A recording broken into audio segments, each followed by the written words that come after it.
Hi, നമുക്ക് നമ്മുടെ ഇന്നത്തെ റെസിപ്പിയുടെ ഇൻഗ്രീഡിയൻറ്റ് നോക്കാം. നമ്മളിപ്പോൾ സോയ ചങ്ക്സ് നന്നായിട്ട് കഴുകി വൃത്തിയാക്കിയതിന് ശേഷം വെള്ളത്തിൽ ഒരു 10 മിനിറ്റ് ഇട്ട് സോക്ക് ചെയ്തിട്ട് പിഴിഞ്ഞ് നന്നായിട്ട് വെള്ളം മാറ്റിയെടുത്തിട്ടുണ്ട്.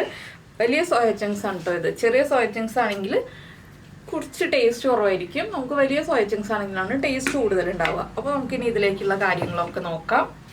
ആദ്യം ആവശ്യത്തിന് ഉപ്പ് ചേർക്കുക. സോയ ചങ്ക്സിലേക്ക് ഉപ്പ് പിടിച്ചു വരണം. അതിനാവശ്യമായിട്ടുള്ള ഉപ്പ് ചേർത്ത് കൊടുക്കുക. പിന്നെ അത്യാവശ്യം നന്നായിട്ട് തന്നെ എരിവ് ചേർക്കുക.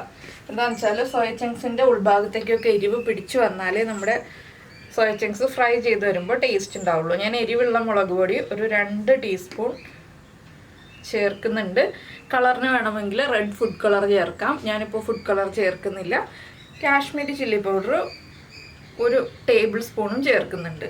ഇതിലേക്ക് ഇനി നമ്മൾ ചേർക്കുന്നത് നമ്മുടെ ഗരം മസാലപ്പൊടിയാണ്. ചിക്കൻ മസാലയുടെ ഫ്ലേവർ താല്പര്യമുണ്ടെങ്കിൽ ചിക്കൻ മസാല ചേർക്കാം. ഞാനിപ്പോൾ ഒരു 3/4 ടീസ്പൂൺ ഗരം മസാലപ്പൊടിയാണ് ചേർക്കുന്നത്. നിങ്ങൾക്ക് ഇത് രണ്ടും വേണ്ടാന്നുണ്ടെങ്കിൽ പെരിഞ്ജീരകം പൊടിച്ചത് ചേർക്കാം 1 ടീസ്പൂൺ. ഇതിൽ ഏതെങ്കിലും ഒരു മസാല ചേർത്താലേ പെർഫെക്റ്റ് ആവുള്ളൂ കേട്ടോ. മസാല ഫ്ലേവർ ഉണ്ടെങ്കിലേ നമ്മുടെ സോയ ചങ്ക്സിൻ്റെ ടേസ്റ്റ് കറക്റ്റ് ആവുള്ളൂ. ഇനി നന്നായിട്ട് കൈകൊണ്ട് ഒന്ന് തിരുമ്മി പിടിപ്പിക്കുക. സോയ ചങ്ക്സിലേക്ക് ഈ മസാലകളൊക്കെ ഒന്ന് മിക്സ് ആവുന്ന രീതിയിൽ നന്നായിട്ടൊന്ന് തിരുമ്മി പിടിപ്പിക്കുക. ഒന്ന് അമർത്തി കുറച്ച് ബലം കൊടുത്ത് തന്നെ തിരുമ്മി പിടിപ്പിക്കുക. പിന്നെ പുളി ഫ്ലേവർ ഇഷ്ടമാണെന്നുണ്ടെങ്കിൽ ഈ ഒരു സമയത്ത് ഒരു 1/2 ലെമൺ കട്ട് ചെയ്തിട്ട് അതിൻ്റെ ജ്യൂസും കൂടി ആഡ് ചെയ്യാം. ഞാനിപ്പോൾ ലെമൺ ജ്യൂസ് ആഡ് ചെയ്യുന്നില്ല. ഞാൻ നിങ്ങൾക്ക് പുളി ഫ്ലേവർ താല്പര്യമുണ്ടെങ്കിൽ ഉള്ള കാര്യം പറഞ്ഞു എന്നേ ഉള്ളൂ. ഇതുപോലെ തന്നെ ഫ്രൈ ചെയ്യാം. ഒരു 10 മിനിറ്റ് വെച്ചിട്ട് ഇതുപോലെ തന്നെ ഫ്രൈ ചെയ്യാം. പിന്നെ നമുക്ക് കുറച്ചുകൂടി ക്രിസ്പി ആയിട്ട് ഫ്രൈ ആയി കിട്ടണമെന്നുണ്ടെങ്കിൽ കുറച്ച് കോൺഫ്ലോറും കൂടി ചേർത്തിട്ട് ഫ്രൈ ചെയ്യാം. ഞാനിപ്പോൾ കോൺഫ്ലോർ ചേർത്തിട്ടാണ് ഫ്രൈ ചെയ്യാൻ പോകുന്നത്. അപ്പോൾ ആദ്യം നമ്മുടെ മസാലകളെല്ലാം നന്നായിട്ട് ഇതുപോലെ ഒന്ന് നന്നായിട്ട് പ്രസ് ചെയ്ത് സോയ ചങ്ക്സിലേക്ക് പിടിച്ചു വരുന്ന രീതിയിൽ മിക്സ് ചെയ്യുക. ഇനി നമുക്ക് നമ്മുടെ കോൺഫ്ലോർ ചേർത്ത് കൊടുക്കാം. അധികം വേണ്ട, ഒരു 1.5-2 ടേബിൾ സ്പൂൺ മതി. ജസ്റ്റ് ഒന്ന് സോയ ചങ്ക്സ് കോട്ടായി കിട്ടിയാൽ മതി. അത്രയും നമുക്കിത് മതി, അധികം വേണ്ട കേട്ടോ. പിന്നെ ചെറിയ സോയ ചങ്ക്സ് എടുക്കേണ്ടതെന്ന് പറഞ്ഞാൽ വെച്ചാൽ അതിനും ഇതിനും തമ്മിൽ നല്ല ടേസ്റ്റ് ഡിഫറൻസ് ഉണ്ട്. അപ്പോൾ വലിയ സോയ ചങ്ക്സ് തന്നെ എടുത്തിട്ട് സോയ ചങ്ക്സ് മസാല ഫ്രൈ ഉണ്ടാക്കുകയാണെങ്കിൽ കൂടുതലും എല്ലാവർക്കും ഇഷ്ടപ്പെടും. അപ്പോൾ ആദ്യമായിട്ടൊക്കെ കഴിക്കുമ്പോൾ എല്ലാവർക്കും ഇഷ്ടപ്പെടും. ഇത് ചായയുടെ കൂടെയും ചോറിൻ്റെ കൂടെയും കഴിക്കാൻ പറ്റിയ നല്ലൊരു സ്നാക്കാണ്. സ്നാക്ക് മാത്രമല്ല കറിയുമാണ്. അപ്പോൾ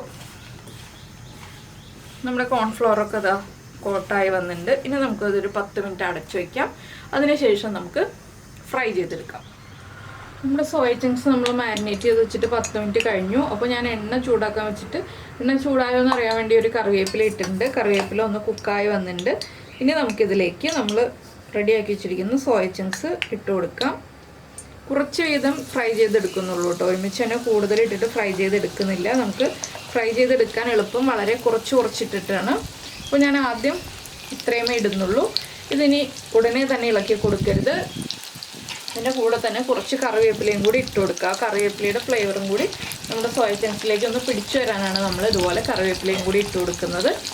അപ്പോൾ എല്ലാം ഒന്ന് മീഡിയം ഫ്ലെയിമിൽ വെച്ചിട്ട് കുക്ക് ചെയ്യുക. ഹൈ ഫ്ലെയിമിൽ വെക്കരുത്. ചെറിയ ബർണറിൽ മീഡിയം ഫ്ലെയിമിൽ വെച്ചിട്ട് കുക്ക് ചെയ്തെടുക്കുക.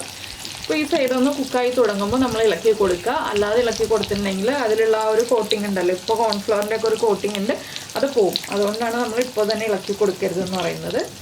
അപ്പോൾ നമ്മൾ സോയ ചങ്ക്സ് ഇട്ടിട്ട് ഒരു 1/2 മിനിറ്റ് ആയി കഴിഞ്ഞു. ഇനി നമുക്കിതൊന്ന് ഇളക്കി മറിച്ച് കൊടുക്കാം. ഇനി ഈ സൈഡും കൂടി ഒന്ന് കുക്കായി വരട്ടെ. ഇതുപോലെ നമ്മൾ ഒരു 4-5 പ്രാവശ്യം ഇളക്കി മറിച്ചിട്ട് കൊടുക്കുക കേട്ടോ. 1/2 മിനിറ്റ് കൂടുമ്പോൾ അല്ലെങ്കിൽ 1 മിനിറ്റ് കൂടുമ്പോൾ ഇളക്കി മറിച്ചിട്ട് കൊടുക്കുക. അതുപോലെ നമുക്ക് ഫ്രൈ ചെയ്തെടുക്കാം. നമ്മുടെ സോയ ചങ്ക്സ് ഒക്കെ ഇതുണ്ടോ, ആ എണ്ണയുടെ തിളയൊക്കെ മാറി ഫ്രൈ ആയി വന്നിട്ടുണ്ട്. നമുക്കിതൊരു കിച്ചൺ പേപ്പറിലേക്ക് മാറ്റാം. അതുപോലെ തന്നെ ബാക്കിയുള്ളതെല്ലാം ഫ്രൈ ചെയ്തെടുക്കാം. അപ്പോൾ ഞാനെല്ലാം ഫ്രൈ ചെയ്തെടുക്കട്ടെ. ഇതുപോലെ തന്നെ ചെറിയ ഫ്ലെയിമിൽ വെച്ചിട്ട് തന്നെ ഫ്രൈ ചെയ്തെടുക്കാം. അപ്പോൾ നമ്മുടെ സോയ ചങ്ക്സ് ഫ്രൈ ഒക്കെ റെഡി ആയിട്ടുണ്ട്. നല്ല ടേസ്റ്റാണ് കഴിക്കാൻ. അപ്പോൾ എല്ലാവരും ഉണ്ടാക്കി നോക്കുമല്ലോ. ഉണ്ടാക്കി നോക്കിയിട്ട് ഫീഡ്ബാക്ക് ഒക്കെ അറിയിക്കുക. അതുപോലെ തന്നെ നിങ്ങൾക്ക് ഇഷ്ടപ്പെട്ട റെസിപ്പി ആണെങ്കിൽ ഒന്ന് ലൈക്ക് ചെയ്യാൻ മറന്നു പോരുത് കേട്ടോ. പിന്നെ നമ്മുടെ ചാനൽ ആദ്യമായിട്ട് കാണുകയാണെങ്കിൽ ഒന്ന് സബ്സ്ക്രൈബും കൂടി ചെയ്തേക്കണേ. അപ്പോൾ നമുക്ക് നമ്മുടെ അടുത്ത റെസിപ്പിയുമായിട്ട് അടുത്ത ദിവസം വീണ്ടും കാണാം.